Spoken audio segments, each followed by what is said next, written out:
The night my son told me to leave my own house, it was snowing so hard the streetlights looked like they were drowning. I remember that first. Not his words, not the sound of the door clicking behind me, not even the cold that hit my bones like punishment. I remember the snow. It fell thick and silent, the kind that erases footprints within minutes, the kind that makes the world feel like it's trying to forget something happened at all. "Mom, you need to go tonight." That was what Julian said. My son, my only child, 52 years old at the time, a man whose diapers I once changed on a kitchen counter because we couldn't afford a proper changing table. I stood there in his foyer, my coat half on my hands, shaking so badly I couldn't find the sleeve. The marble floor gleamed under warm lighting. The chandelier overhead sparkled like nothing had ever gone wrong in this house. My house, the house I bought 30 years earlier, after working double shifts as a hospital laundry attendant in Cleveland, Ohio. The house I signed over to him. "Julian," I whispered. "It's below freezing outside." He didn't meet my eyes. That hurt more than the words. He stared at the tablet in his hand, scrolling like I was a notification he could dismiss. "You have money," he said flatly. "You'll be fine." Money. I almost laughed. He knew I didn't. Not anymore. I had given him everything. 3 months earlier, I transferred 51% ownership of my cleaning supply company, Marigold Industrial Solutions, to him. I handed over the controlling shares, signed every document his lawyer prepared, trusted him when he said it was just tax planning and future protection. He also convinced me to transfer the house deed into his name to simplify estate issues. At 68 years old, I believed my son when he said he wanted to protect me. I believed family meant safety. Now, I understood something else entirely. Family can also be the sharpest betrayal. "Why are you doing this?" I asked. My voice sounded thin, like paper tearing. Julian finally looked at me, and in that moment, I saw something I had never seen in his face before. Impatience, annoyance, like I was an obligation he regretted. "You've been interfering," he said, "calling staff, questioning decisions. It's embarrassing. The board thinks you can't let go." The board, the company I built from a single borrowed van and a bottle of homemade detergent. I still remember the smell of ammonia burning my nose, the nights I slept in the warehouse office, the Christmas when Julian was 9 and we ate microwave mac and cheese because I spent our grocery money on payroll. And now he was telling me I was interfering. "Julian," I said quietly, "I made you majority owner because you promised I would always have a place here. With you." He shifted his weight uncomfortable. "That was before you started acting unstable." Unstable. The word landed like a slap. Behind him, I saw his wife Erica standing near the staircase. She didn't say a word. She just watched. Her lips curved slightly. Not a smile, something colder. That was when a tiny, sickening realization began forming inside me. This wasn't sudden. This had been planned. Every legal paper, every reassurance, every affectionate, "Don't worry, Mom, I'll take care of you." A script, and I had played my role perfectly. "I need you to leave tonight," Julian repeated. "Our lawyer says it's legally cleaner." Lawyer, legally cleaner. The words sounded sterile, like disinfectant over a wound. My fingers tightened around my purse. The leather felt brittle under my grip. "Where am I supposed to go?" I asked. He hesitated only 1 second. "There are senior housing options." Senior housing. After I gave him a mansion. After I handed him a company worth tens of millions. Something inside me cracked then. Not loudly. Not dramatically. Quietly. Like ice breaking under dark water. I walked to the door myself. I didn't wait for him to open it. I stepped out into the storm. Snow swallowed the sound of the door closing behind me. For a moment, I just stood there, breathing in cold air so sharp it hurt my lungs. And that was when my phone vibrated in my pocket. A text message. Unknown number. I nearly ignored it, but something made me open it. The message was short, 3 lines. Mrs. Lillian Hart, you don't know me, but I know what your son did. If you want the truth about the shares you signed, call me before he destroys the last evidence. My heart stopped, because at the bottom of the message was a name I had not heard in over 20 years. Margaret Ellison, the former chief financial officer of my company.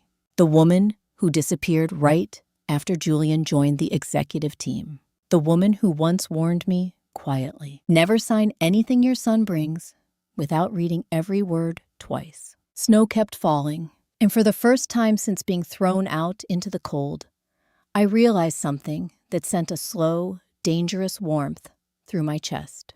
This wasn't the end of my story. It was the beginning of a revenge. And I had just been handed my first weapon. I didn't go to a shelter that night. I went to the only place left that still smelled like my life before betrayal. The old Marigold warehouse. It sat on the edge of an industrial district outside Cleveland, its brick walls stained by decades of chemical mist and winter salt. Most of our operations had moved to a newer facility years ago, but this building still held storage records, retired equipment, and something more important, memories. I still had a key. Julian never bothered asking for it. That oversight would become his first mistake. The lock stuck as I turned it, the metal grinding like it resented being disturbed. When the door finally opened, the smell hit me immediately. Detergent, dust, cold concrete. It felt like stepping into an old photograph. I flicked on the lights. Only half the fluorescent strips worked, casting long shadows across rows of metal shelving. For a moment, exhaustion crashed over me so hard, I had to lean against a pallet of boxed cleaning solvent. 70 years old, thrown out into a snowstorm by my own son. I should have been broken. Instead, something else filled me. Clarity. Cold. Sharp. Precise. My phone vibrated again. Margaret Ellison calling. I answered. Her voice sounded older, rougher, but unmistakable. Lillian, she said, skipping any greeting. Tell me you haven't signed full transfer authority. My throat tightened. I signed everything Julian's lawyer gave me, I admitted. 3 months ago. A long silence followed.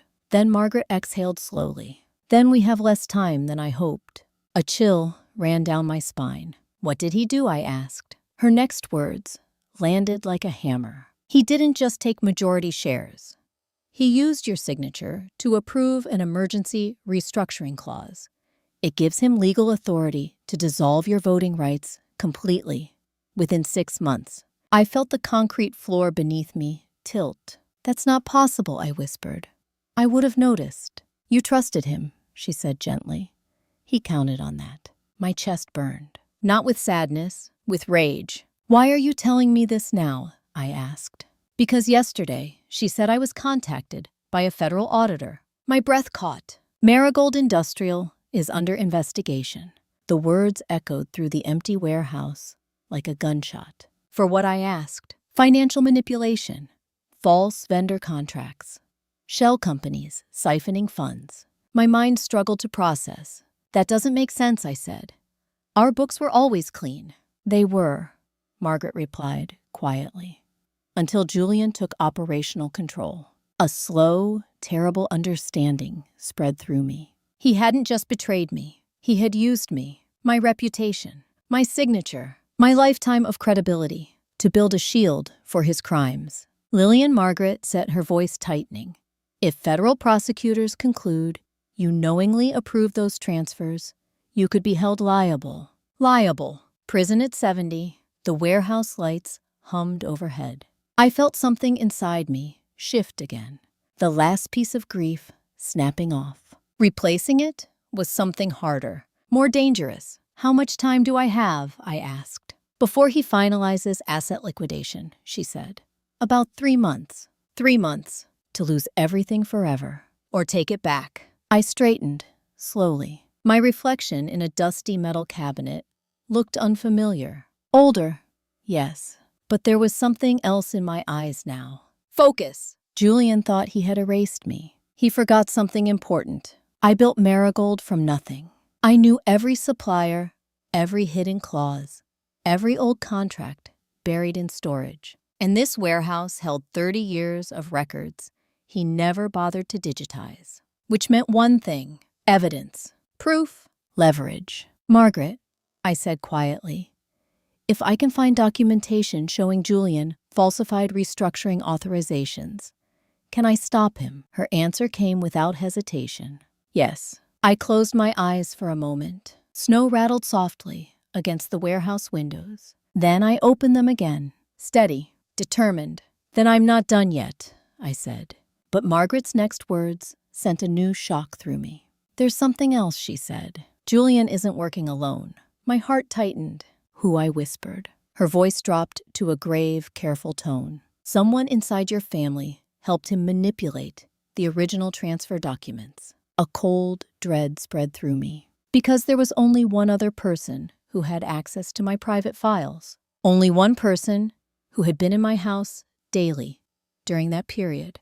Only one person who knew where I kept my original corporate seal. My granddaughter, Olivia.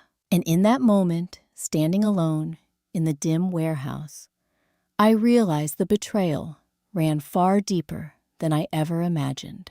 And I had just discovered my next enemy. The first time my granddaughter Olivia called me Grandma Lily, she was 3 years old and covered in strawberry jam. I remember that detail with painful clarity as I stood alone in the warehouse that night, Margaret's words echoing in my ears. Someone inside your family helped him. Olivia. The thought felt wrong, impossible, like trying to force two puzzle pieces together that didn't belong. She was 26 now, soft-spoken, always hugging me too tightly at Thanksgiving dinners, always asking if I was eating enough, if I was sleeping well. She had been the only one in that house who still looked at me with warmth. Or at least I thought she did. I sank into the cracked vinyl chair near the old office desk. Dust rose into the air, stinging my throat. Margaret, I said slowly into the phone, how could Olivia even access corporate transfer documents? She's not an executive. She doesn't need to be, Margaret replied. All she needed was physical access to your personal safe. My stomach twisted. My safe, the one in my bedroom closet, the one where I kept the original company seal, notarized stock certificates, and legacy authority stamps. The one only family members knew existed. And Olivia had stayed with me for nearly 2 months last summer, after she broke up with her fiancé. After she cried on my shoulder every night, saying she felt lost and didn't know who to trust. My chest tightened. Are you certain? I asked. Margaret didn't answer immediately. Then she said quietly, Lillian, the forged authorization stamp matches the legacy seal imprint only you possess. The timing aligns with the weeks Olivia had unrestricted access to your home. My hand trembled so badly, I had to set the phone on speaker. Memories flooded back in painful flashes. Olivia offering to organize my paperwork. Olivia insisting on helping clean out old files. Olivia asking casual questions about company ownership. At the time, I thought it was love, concern. Now it felt like reconnaissance. But why? I whispered. Why would she do that to me? Margaret's voice softened. Money, she said, or manipulation. I closed my eyes. Olivia had never asked me for money directly, but Julian controlled her trust fund after her father died, which meant my son had leverage over her. That realization landed with a different kind of pain. Not sharp like betrayal, heavy, complicated, because it meant Olivia might not have been acting freely, and yet the damage remained the same. She was part of it, I said quietly. Margaret didn't contradict me. Lillian, she said after a moment, listen carefully. If Olivia accessed your seal, there will be physical traces, storage logs, paper trail inconsistencies. Those could prove coercion or fraud. Proof. That word cut through the fog in my mind. I forced myself to breathe, slowly. Emotion later, strategy now. Where do I start? I asked. The old authorization archive, Margaret replied. Box Series 7. Those records were never digitized. I looked toward the far storage rows. Box Series 7. I knew exactly where they were. The farthest corner. The oldest section. The past I had never thought I'd need again. I grabbed a flashlight and walked across the concrete floor, my footsteps echoing through the cavernous space. The temperature dropped the farther I went. When I reached the metal shelving marked Series 7, my hands felt numb. Dust coated the boxes like gray snow. I pulled one down, then another. My breath quickened as I flipped through brittle folders. Transfer approvals, vendor authorizations, board resolutions. Then I saw it. A document dated 6 months ago. Emergency restructuring consent. My name typed neatly at the bottom. My signature forged above it. And beside it, the faint imprint of my legacy corporate seal. But something was wrong. I leaned closer, shining the flashlight at an angle. The seal impression wasn't clean. It had been pressed unevenly, as if the person using it didn't understand the exact pressure needed. Only someone unfamiliar with it would make that mistake. Which meant it wasn't Julian who stamped it. It was someone else. My chest tightened. Olivia. My hand shook as I flipped the page. And that was when I saw the detail that changed everything. A small fingerprint smudge embedded in the ink near the seal. Barely visible, but unmistakable. A physical trace. Evidence. Proof that whoever used my seal had touched the document directly. My pulse pounded in my ears. If I could identify that fingerprint, I wouldn't just prove fraud. I could prove who betrayed me. But before I could even process that realization, my phone vibrated again on the desk behind me. I walked back and picked it up. Unknown number, I answered cautiously. A woman's voice spoke immediately. Tight, urgent. Mrs. Hart, this is Agent Rebecca Doyle with the Federal Financial Crimes Unit. My heart slammed against my ribs. We need to speak with you, she continued, because your son just reported you as the primary suspect in a multi-million-dollar corporate fraud investigation. The words hit like a physical blow. Julian hadn't just taken everything. He was trying to bury me, legally, permanently. And for the first time since the night began, I realized something chilling. This wasn't just betrayal anymore. This was war. The next morning, I sat across from a federal agent in a small interview room that smelled like stale coffee and carpet cleaner. Agent Rebecca Doyle was younger than I expected. Maybe mid-30s, sharp eyes, no wasted movements. The kind of woman who noticed everything.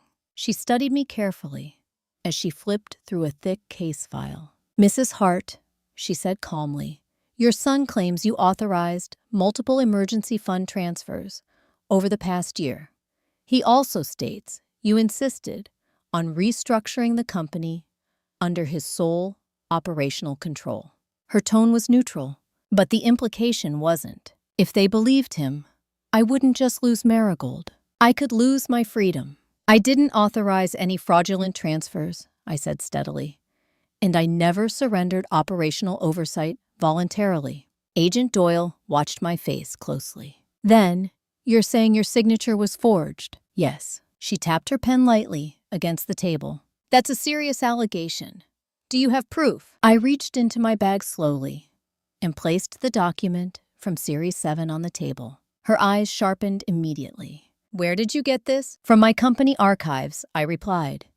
And if you examine the seal impression closely, you'll find a fingerprint smudge embedded in the ink. She leaned forward, studying it. Silence stretched between us. Then she looked back at me. If this checks out, she said it could change the entire direction of this investigation. Hope flickered in my chest for the first time. But then she added something that chilled me again. However, Mrs. Hart, your son has already submitted sworn testimony, claiming you were mentally declining and easily confused. I felt the words like poison entering my bloodstream.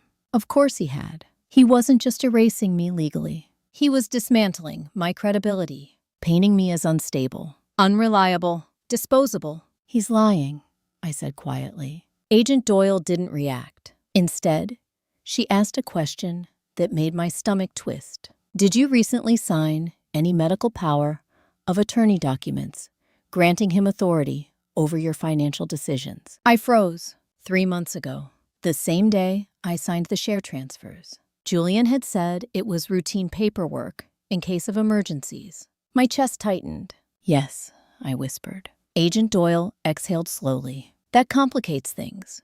If he argues those financial approvals were made under that authority, it could legally protect him. The room felt suddenly smaller, the walls closer. He had planned everything, every legal layer, every safeguard, every trap. He hadn't just betrayed me. He had engineered my complete erasure. I forced myself to stay calm. There's more, I said, sliding another paper toward her. A witness, I added. Her eyes lifted. Who? Margaret Ellison, former CFO of Marigold. She has knowledge of internal manipulations and can confirm I never authorized the restructuring. Agent Doyle nodded slowly. That could help, she admitted. Then she paused. Her next words landed carefully. Mrs. Hart, I need to ask you something difficult. I braced myself. Do you believe anyone else in your family assisted your son in accessing your private corporate seal? My throat tightened. Olivia's face flashed in my mind. Her tearful hugs, her soft voice, her hands organizing my documents. I swallowed hard. Yes, I said quietly. My granddaughter. Agent Doyle's expression didn't change, but her pen stopped moving. If that's true, she said, we'll need evidence connecting her to the forged documents. I nodded slowly. I have reason to believe her fingerprint is on the authorization seal impression. Agent Doyle leaned back, studying me in silence for a long moment. Then she said something that sent a shock through me. If that fingerprint matches, it won't just prove fraud. She paused. It could also expose a much larger financial conspiracy. My pulse quickened. What do you mean? Her gaze hardened. Your son's shell companies are linked to multiple offshore accounts. If we prove he forged your authority to move funds, it could trigger federal charges, carrying decades in prison. Decades. For Julian, my son, the boy I once rocked to sleep during thunderstorms, the man who threw me into one. Emotion twisted painfully in my chest. But beneath it, something colder rose. Justice. Not revenge, fueled by anger. Justice built on truth. Still, one question burned inside me. Agent Doyle, I asked quietly, why did he report me as the suspect instead of just cutting me out? Her answer came without hesitation. Because she said, if you were charged first, it would permanently block you from challenging his corporate control. Silence filled the room.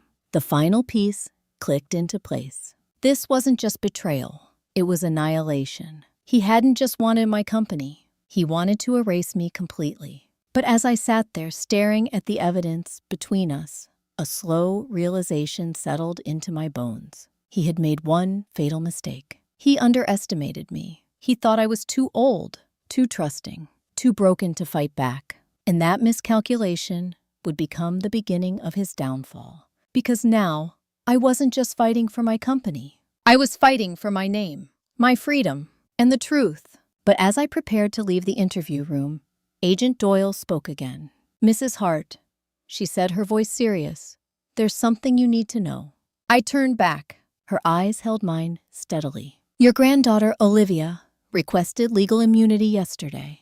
My heart stopped. Immunity, I whispered. Agent Doyle nodded. She's already agreed to testify against someone. A cold dread spread through me. Against who, I asked. Agent Doyle's answer shattered everything I thought I understood. Against you? When Agent Doyle said Olivia had requested immunity to testify against me, I didn't react immediately. Not because it didn't hurt, but because the pain was so deep it moved past emotion and settled somewhere colder, somewhere strategic. How long ago? I asked quietly. Yesterday morning, Agent Doyle replied. Yesterday. That meant Olivia knew before I did that federal investigators were closing in. It meant she had acted quickly, decisively, not like a frightened girl, like someone who had already chosen a side. What exactly is she claiming? I asked. Agent Doyle opened a folder and read carefully. She states you instructed her to access your corporate seal and assist with restructuring approvals. She says you told her you wanted to shift control to Julian quickly, before your mental decline worsened. The words felt surreal, like hearing a stranger describe my life. She's lying, I said calmly. Agent Doyle didn't argue, but she watched me closely. She also claims Doyle continued that you directed her to keep these actions secret from the board. My hands rested on the table, still controlled, but inside, something twisted painfully. Because Olivia hadn't just accused me, she had crafted a narrative, one designed perfectly to match Julian's claims. Declining grandmother, confused decisions, desperate to secure her son's future. It was believable, dangerously believable. And that meant one thing. They hadn't just planned financial theft. They had planned a legal storyline. I leaned forward slightly. Agent Doyle, I said quietly, if Olivia truly believed I ordered her to commit fraud, why would she request immunity instead of defending her actions as lawful? Doyle's eyes sharpened. Exactly, she said. Silence settled between us. Then she added something that shifted everything again. She also requested protective custody. My stomach tightened. From who, I asked. Doyle hesitated briefly. From your son. The room seemed to tilt. For a moment, I couldn't speak, because that detail didn't fit Julian's narrative at all. If Olivia were his willing accomplice, why would she fear him? Unless she wasn't entirely loyal. Unless something had changed. What else did she say, I asked. Doyle closed the folder slowly. She hasn't given full testimony yet. She's waiting for legal guarantees. Guarantees. Protection. That meant she knew something big, something dangerous. I took a slow breath. Agent Doyle. I said I want to see her. Doyle shook her head immediately. That's not possible right now. Then tell her this. I said, my voice steady. Tell her I found the fingerprint on the forged authorization seal. Doyle studied me for a long moment, then nodded. I will. When I left the federal building, the winter air hit my face like ice water. But this time, it didn't feel hostile. It felt clarifying, because something had shifted inside me. The grief I carried about Olivia had changed shape.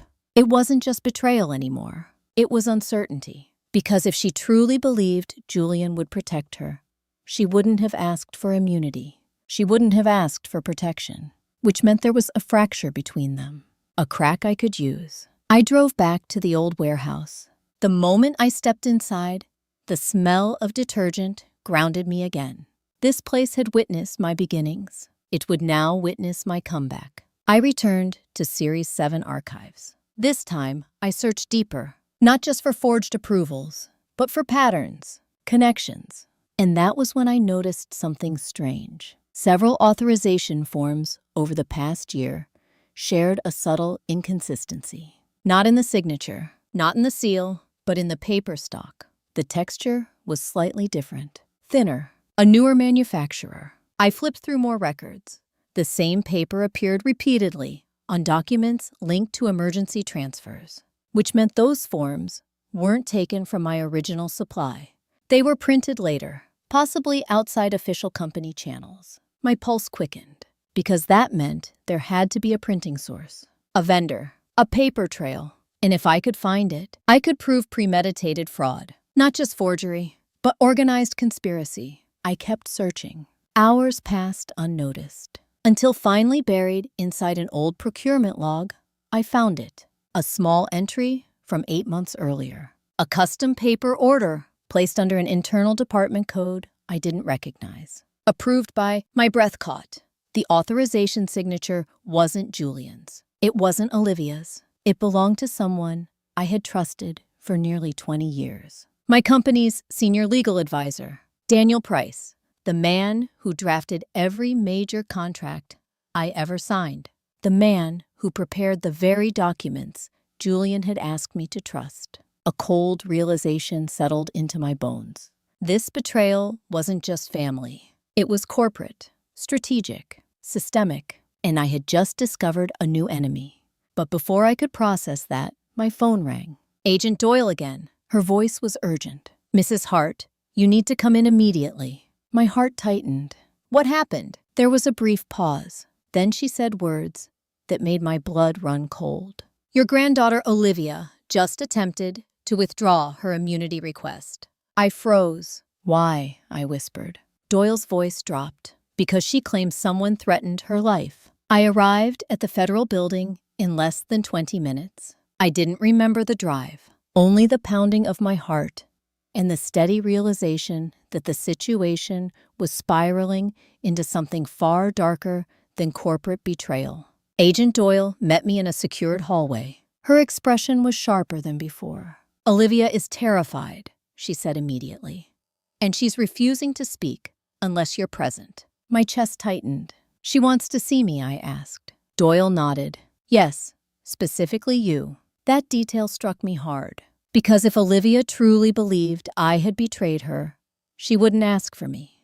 Which meant something had changed. Something had shattered the alliance she once had with Julian. Doyle led me into a small interview room. Olivia sat at the table. She looked nothing like the polished young woman I remembered from holiday dinners. Her hair was pulled back messily. Dark circles hollowed her eyes. Her hands trembled as she gripped a paper cup of water. The moment she saw me, tears filled her eyes. Grandma, she whispered. The word pierced me. But I didn't rush forward. I remained standing across the table, steady, guarded. Why did you tell them I ordered you to commit fraud? I asked calmly. Her face crumpled. I didn't have a choice, she said. I held her gaze. Everyone has a choice, Olivia. She shook her head frantically. You don't understand, she whispered. Dad said, if I didn't cooperate, he'd destroy you completely. Dad? Julian, my son. The room felt suddenly smaller. What exactly did he threaten? I asked. Her voice broke. He said he'd report you as mentally incompetent and have you placed under permanent guardianship. He already had doctors ready to sign evaluations. My stomach twisted, because that was entirely plausible. Julian had connections, money, influence. He could have legally imprisoned me inside my own life. And that's why you forged my seal? I asked quietly. Olivia's shoulders shook. He told me it was temporary, she cried. He said he just needed control quickly to protect the company from a lawsuit. Lies layered upon lies. But then, her voice dropped to a whisper. I found out about the offshore accounts. Silence filled the room. And when I confronted him, she continued. He said, if I ever spoke to anyone, he'd make sure I went to prison with you. A cold anger rose inside me. Not explosive, focused. Julian hadn't just manipulated Olivia. He had trapped her, used her fear, used her love for me, then discarded her when she became a liability. Why did you accuse me yesterday? I asked. Olivia wiped her eyes. Because his lawyer told me if I blamed you first, I'd get immunity automatically. My chest tightened. So you chose to protect yourself. She looked down. Yes, honesty. Late, painful, but real. I studied her silently for a long moment. Then I said something that surprised even myself. Olivia, I know you used my seal. Her head snapped up. But I also know you left a fingerprint. Her face drained of color. You found it. Yes. She closed her eyes, tears sliding down her cheeks. I didn't mean to leave it, she whispered. I know, I said softly. Silence stretched between us. Then she said something that changed everything again. Grandma, Dad isn't just stealing from the company. I felt my pulse quicken. What else is he doing? She hesitated, then leaned forward, her voice trembling. He's planning to sell Marigold entirely. My breath caught. To who? I asked. Her answer hit like a shockwave. A private equity firm under federal investigation for money laundering.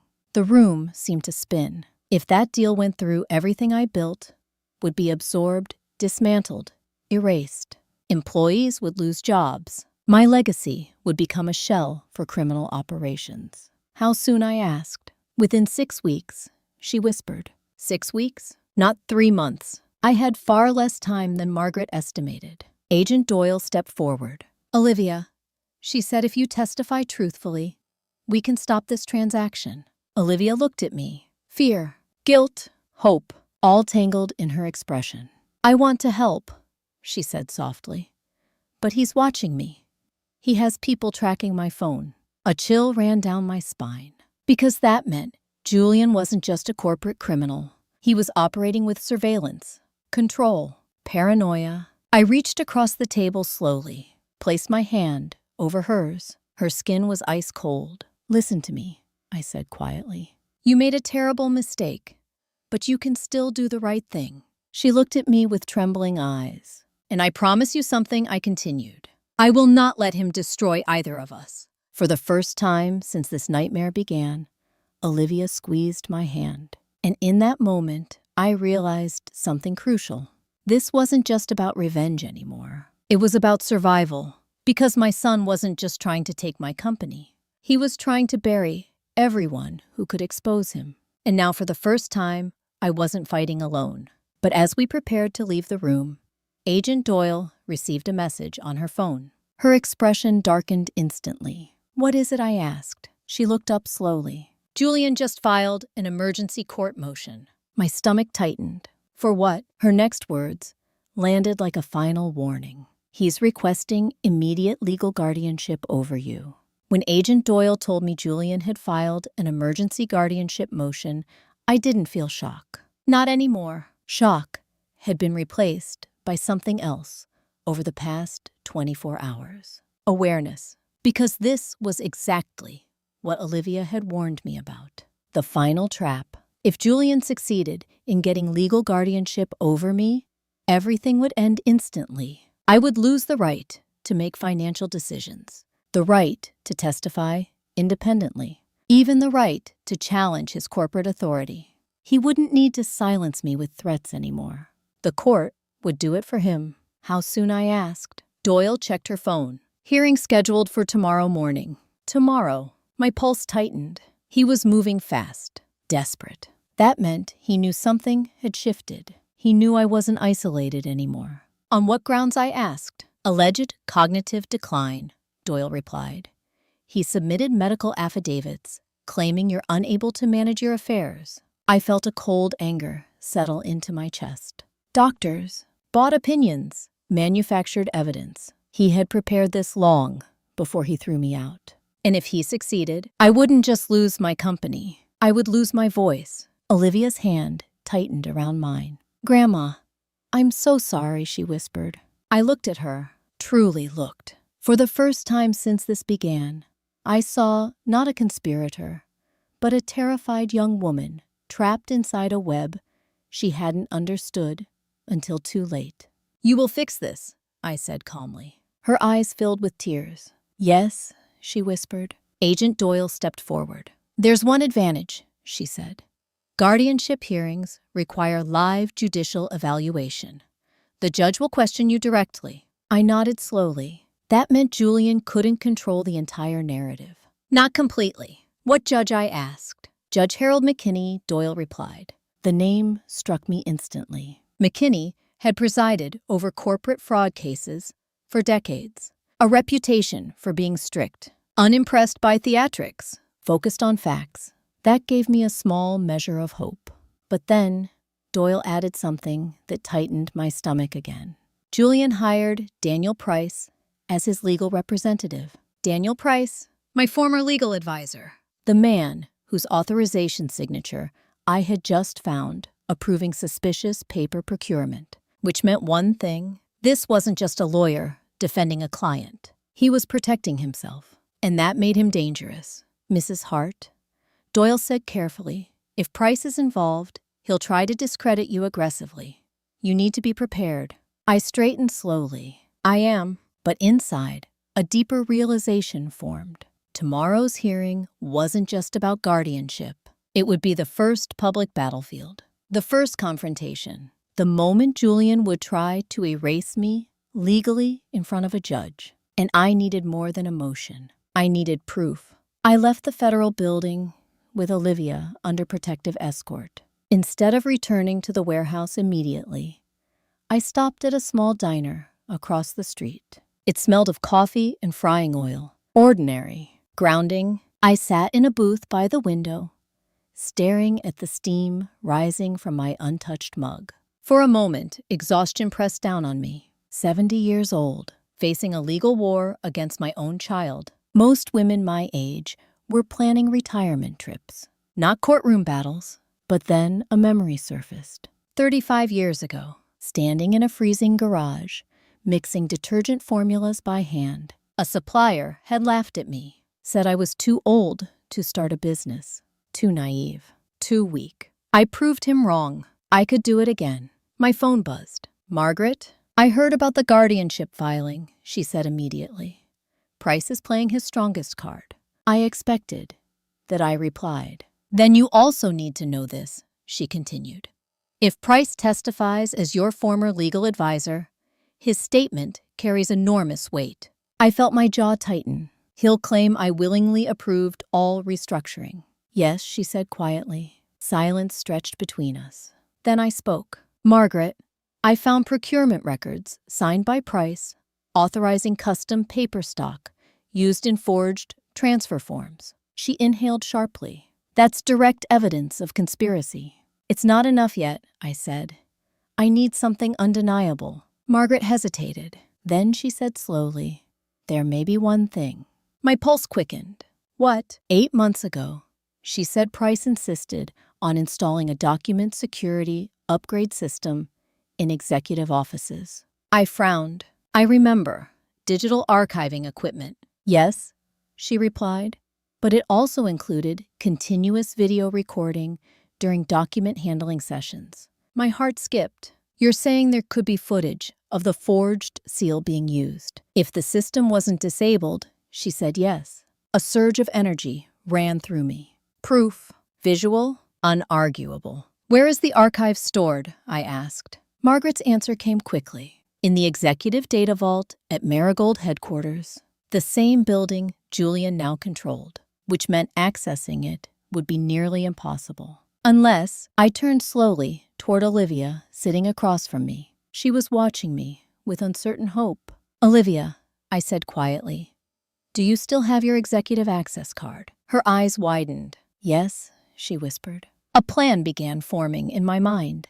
Cold, precise. Because if we could retrieve that footage before the hearing, Julian wouldn't just lose the guardianship case. He would lose everything. But as that realization settled, my phone vibrated again. "Agent Doyle." Her voice was urgent. "Mrs. Hart, there's been a development." My stomach tightened.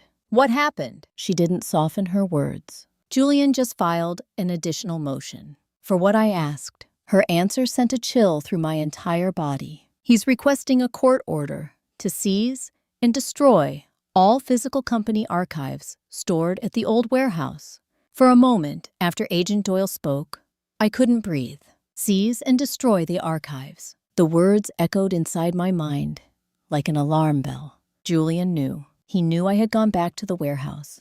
He knew the records stored there could expose him, which meant someone had told him, or he had been watching me. "How soon?" I asked, forcing my voice steady. "Emergency enforcement request," Doyle said. "If approved, federal marshals could execute it within hours." Hours, not days, not tomorrow. Today. My grip tightened around the phone.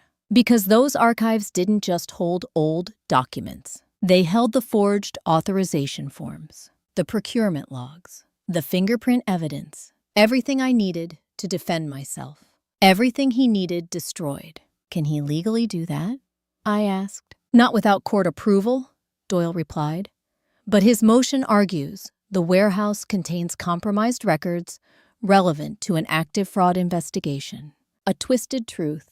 He was weaponizing the investigation itself, using the legal system as a shield for his crimes.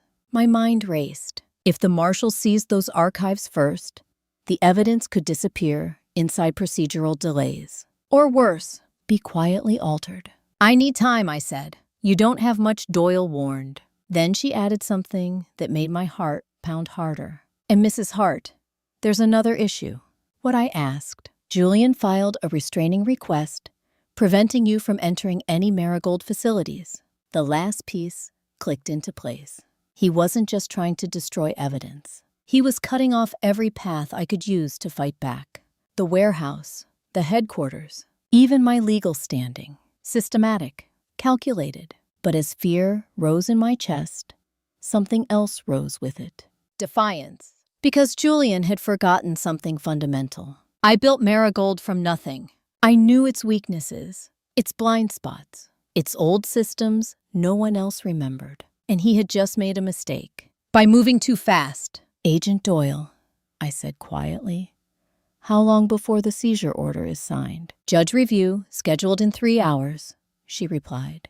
3 hours. That was all I had. Thank you, I said. I ended the call and looked at Olivia. Her face had gone pale. They're coming for the warehouse, she whispered. Yes, tears filled her eyes. I didn't know he would go this far. I believed her because the fear in her voice was real. Not rehearsed, not strategic. Real. I leaned forward slightly. Listen carefully, I said. If the archives are seized, we lose everything. She swallowed hard. What do we do? I held her gaze. We don't let that happen. The words surprised even me with their calm certainty. Because for the first time since this began, I saw the entire battlefield clearly. Julian was attacking on 3 fronts at once. Guardianship, archive destruction, corporate sale. He believed overwhelming pressure would break me. But he was wrong. Pressure reveals weakness, and his urgency meant he was afraid. Afraid of something in those archives, something he couldn't control. We're going back to the warehouse, I said. Olivia's eyes widened. Is that legal? Right now, I replied quietly. It's still ours. She nodded slowly. Within minutes, we were driving through falling snow toward the industrial district. The sky had darkened, clouds heavy and low, like the world itself was holding its breath. When we arrived, the warehouse stood silent, still, unassuming. But to me, it looked like a fortress, a vault holding truth. We rushed inside. The air felt colder than before, urgent. I moved straight to Series 7. Olivia followed, her hands trembling. What are we looking for? She asked. Everything tied to forged authorizations, I said. We worked quickly, sorting, stacking, filling boxes. Minutes blurred into frantic motion. Then Olivia froze. Grandma, she whispered. I turned. She was holding a thin black folder. Unlike the others, newer, unlabeled. My heart began to pound. Open it, I said. She did. Inside were printed emails, internal communications, between Julian, Daniel Price, and an unknown third party. I grabbed the first page, and as my eyes scanned the text, my blood ran cold. Because the emails weren't just about restructuring Marigold. They discussed something far worse, a plan to deliberately trigger federal investigation flags, to frame me as the central culprit. And then, one line near the bottom made my hands start to shake. Once guardianship is secured, we can transfer all assets without legal resistance. No living claimant will remain to challenge the transaction. I stared at those words. No living claimant. Not no legal claimant. No living. A slow, horrifying realization spread through me. This wasn't just about destroying me legally. It was about something much darker. I looked up at Olivia. Her face had gone white. Grandma, she whispered. And in that moment, we both understood the same terrifying truth. Julian wasn't just planning to erase me from the company. He was planning to erase me completely. And suddenly, this was no longer just a fight for justice. It was a fight for my life. The moment I read the words, "No living claimant will remain," something inside me shifted in a way I had never experienced before. Not grief, not anger, something colder, survival instinct. At 70 years old, I had lived through layoffs, illness, bankruptcy scares, and the slow death of my husband decades ago. I thought I understood fear, but this was different, because this fear wasn't about loss. It was about being deliberately erased. I looked at Olivia across the warehouse floor. Her face was pale, her hands shaking so badly she could barely hold the folder. Grandma, he wouldn't actually hurt you, would he? She whispered.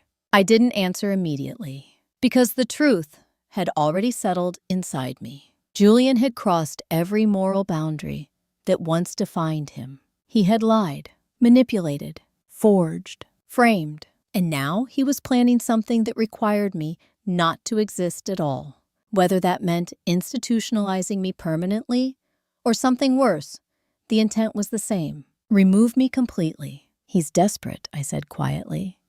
And desperate people become dangerous. Olivia swallowed hard. We need to leave, she said urgently.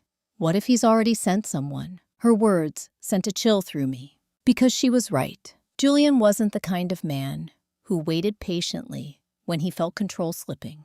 He acted, fast, ruthlessly. I moved quickly, gathering the email folder, the forged documents, and the procurement logs. This is enough, I said. We go now. As we turned toward the exit, headlights suddenly flashed through the warehouse windows. Bright, blinding. Olivia gasped. Someone's here. My pulse slammed against my ribs. The vehicle engine idled outside. Not a federal car, not marked, just dark, unfamiliar. I felt something ancient and instinctive rise inside me. Danger, real immediate danger. We moved silently toward the side exit near the loading dock. The concrete floor felt impossibly loud beneath our footsteps. Then a door slammed outside. Male voices. Low, urgent. They're inside. Check the office first. Olivia's fingers dug into my arm. Grandma. I didn't speak. I just led her through the side hallway toward an emergency exit I knew from decades earlier. One Julian likely didn't even remember existed. We slipped outside into the freezing night air. Snow fell heavily again, the same way it had the night he threw me out. Only this time, I wasn't alone. And I wasn't unprepared. We moved quickly to the car and drove without speaking until the warehouse disappeared behind us. Only then did Olivia break down completely. I never thought he would do this, she sobbed. I thought he just wanted money. I kept my eyes on the road. He wants control, I said quietly. Money is just the tool. Silence settled in the car. Heavy. Then Olivia whispered something that tightened my chest again. He's not afraid of prison. I glanced at her. What do you mean? She hesitated, then said softly, he told Daniel Price months ago that even if things collapsed, he'd already secured protection. My hands tightened on the steering wheel. Protection from who? Olivia shook her head. I don't know. But he said there were people who owed him favors. A darker network. Connections beyond corporate crime. That realization made everything far more dangerous. Because it meant Julian wasn't just fighting to avoid losing money. He was fighting to avoid exposure to something bigger, something powerful. I drove in silence for a long moment. Then I spoke. Olivia, tomorrow in court, you must tell the truth. Everything. She nodded slowly. I will. But her next words carried a quiet fear. Will that stop him? I thought about the evidence now in my possession. The emails, the fingerprint, the procurement records, the surveillance system we still needed to access. It will start to, I said, because this battle was no longer about one legal case. It was about dismantling an entire system of deception. And tomorrow would be the first public crack in Julian's control. But as we turned onto the highway, my phone vibrated again. Agent Doyle, her voice was tense. Mrs. Hart, where are you? On the road, I replied. Good, she said, because federal marshals just arrived at the warehouse. My stomach tightened. Were they alone? I asked. There was a pause. No, she said quietly. They reported unidentified individuals leaving the property minutes before they arrived. I glanced at Olivia. Her face mirrored the same realization forming inside me. We hadn't imagined the danger. We had just escaped it. But then Doyle added something else. And Mrs. Hart, there's another urgent development. What now? I asked. Her next words hit like a sudden drop beneath my feet. Julian has moved up the company sale date. My breath caught. To when? 3 days from now. 3 days. When Agent Doyle said those words, it felt like the air had been knocked out of my lungs.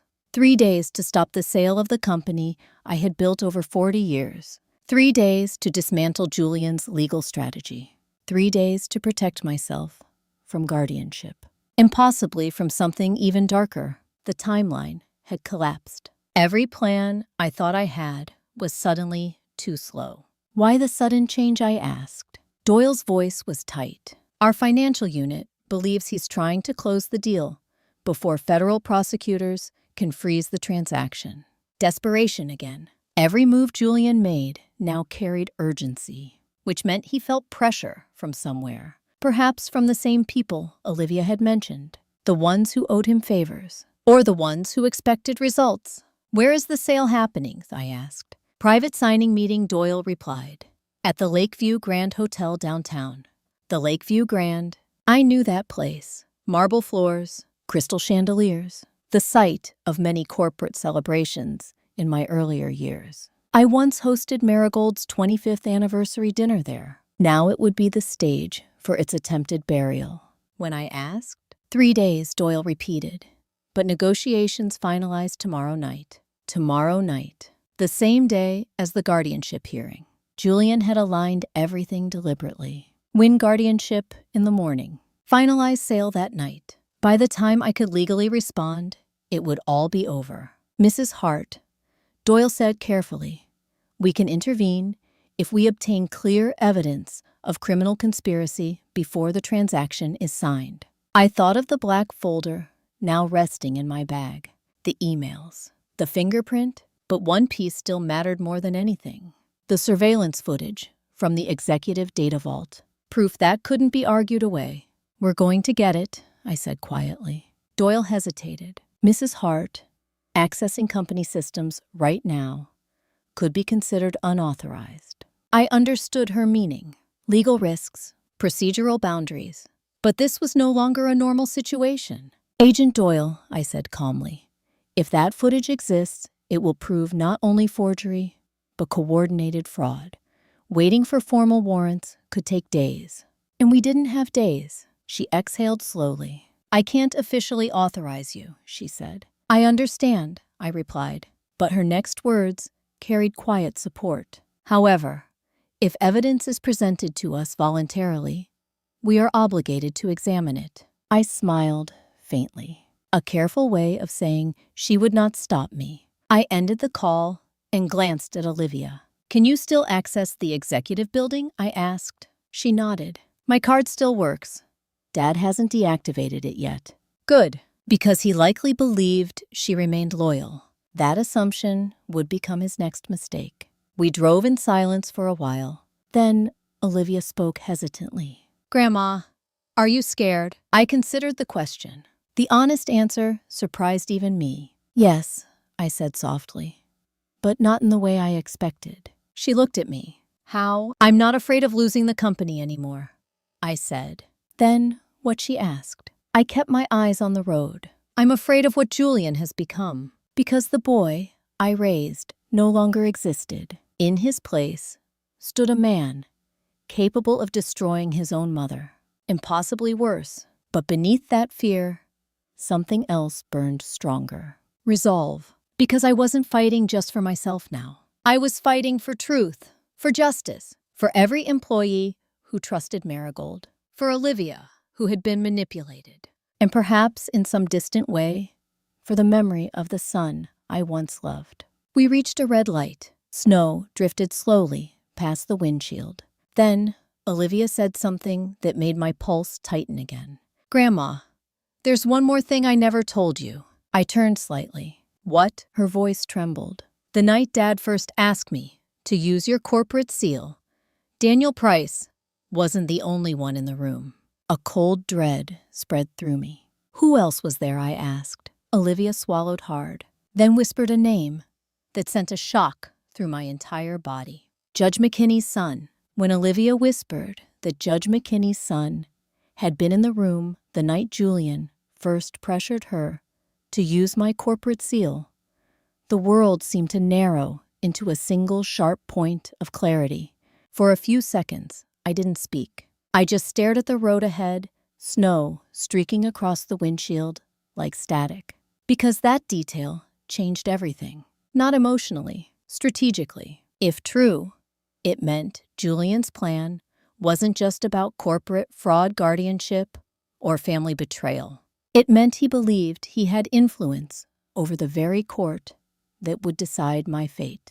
How certain are you? I asked quietly. Olivia's voice shook. I'm completely sure. I saw him. He didn't say much. He just sat there while Dad and Daniel talked. My hands tightened on the steering wheel. Did they use his name? Yes, she whispered.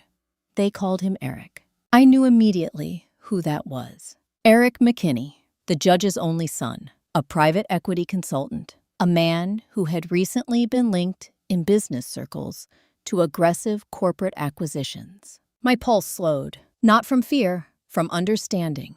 Because now, Julian's urgency made perfect sense. If Eric McKinney had connections to the private equity firm trying to buy Marigold, then the guardianship hearing wasn't just a legal proceeding.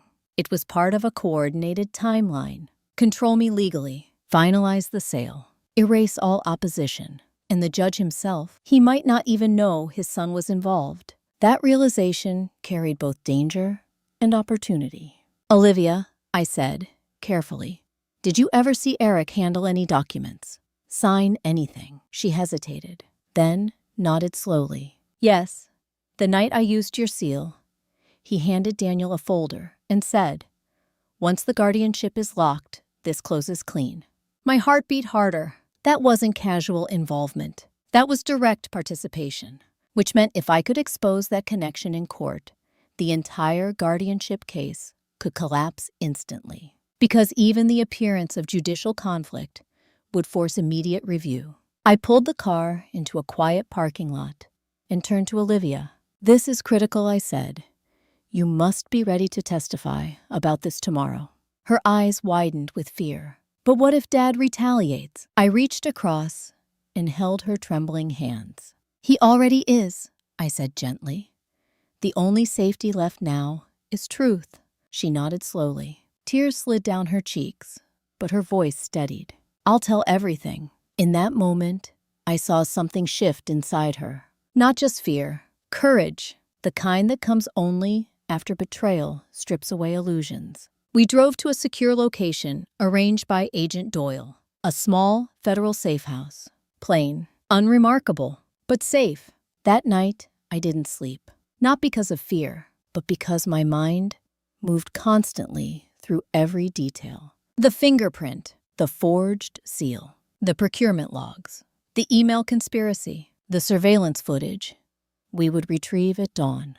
And now the connection to Eric McKinney. All the threads were converging. For months, Julian had constructed a system designed to isolate me, to make me powerless, invisible. But he had overlooked something essential.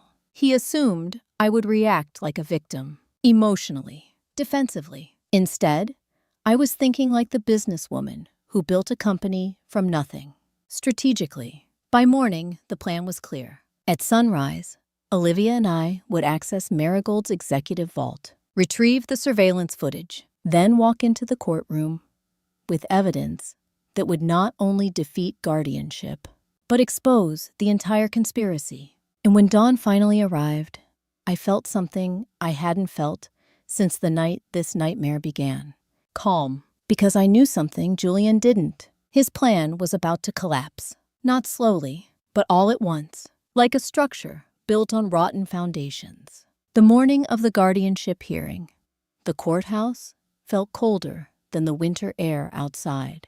Not physically, emotionally, because this was the place where Julian believed he would erase me permanently. As Olivia and I entered the courtroom, I saw him immediately. He sat at the front table beside Daniel Price. Impeccable suit, calm posture, the same confident expression he used during corporate negotiations. But when his eyes met mine, something flickered there. Not guilt, not regret, fear, because he could see it. I was not broken. I was not confused. I was not defeated. Judge Harold McKinney entered shortly afterward. Grave, composed, unaware that his own son's actions were about to explode into the center of his courtroom. The proceedings began formally. Daniel Price stood first, presenting affidavits claiming my cognitive decline. Medical statements, character witnesses, a narrative carefully constructed to portray me as fragile and unstable. I listened quietly. Then The judge turned to me. "Mrs. Hart," he said, "do you wish to respond?" I rose slowly. My hands were steady, my voice clear. "Yes, Your Honor," I said. "And I would also like to submit evidence." Agent Doyle stepped forward, presenting the folder, the forged documents, the fingerprint analysis, the procurement logs, the conspiracy emails, and finally, the surveillance footage. As the video played on the courtroom screen, silence fell. It showed everything. Julian instructing Olivia to use my seal, Daniel Price preparing forged authorization forms, and unmistakably, Eric McKinney standing beside them, handing over transaction documents. The judge's face went pale. He stared at the screen in stunned silence. The courtroom erupted in whispers. Julian's composure shattered instantly. "This is manipulated," he shouted. "It's fake." But Agent Doyle stepped forward calmly. "The footage has been verified by federal forensic analysts." The judge struck his gavel. Order returned. His voice trembled slightly when he spoke again. "This court is immediately suspending guardianship proceedings, pending a full federal investigation." He looked directly at Julian. "And Mr. Hart, you are now under review for multiple criminal charges." Julian's face drained of color. For the first time since this began, I saw him truly afraid. The hearing ended abruptly, but the consequences did not. Within days, federal prosecutors froze the Marigold sale. Daniel Price was arrested for conspiracy and fraud. Eric McKinney resigned publicly and became part of an ongoing investigation. And Julian, my son, was charged with financial crimes that carried decades in prison. The company I built survived, not because of luck, but because truth once revealed cannot be buried. Months later, I returned to the warehouse one last time. Sunlight streamed through dusty windows. The smell of detergent lingered faintly. I stood there quietly, reflecting on everything that had happened. Betrayal, loss, fear, justice, and something deeper, rebirth. Because revenge, I learned, isn't about destroying someone. It's about reclaiming yourself after they tried to erase you. Olivia now works beside me, rebuilding Marigold's leadership, slowly earning trust again. And me, at 70, I am no longer just a grandmother. I am once again the woman who built something from nothing, stronger, wiser, unbreakable. So if you're listening to my story right now, and you've ever been betrayed by family, if you've ever been excluded, manipulated, or made to feel powerless, remember this: the truth always leaves a trail. And the strongest revenge is not anger. It's justice. If this story moved, you don't forget to share your thoughts in the comments, and subscribe for more stories, where karma always finds its way home.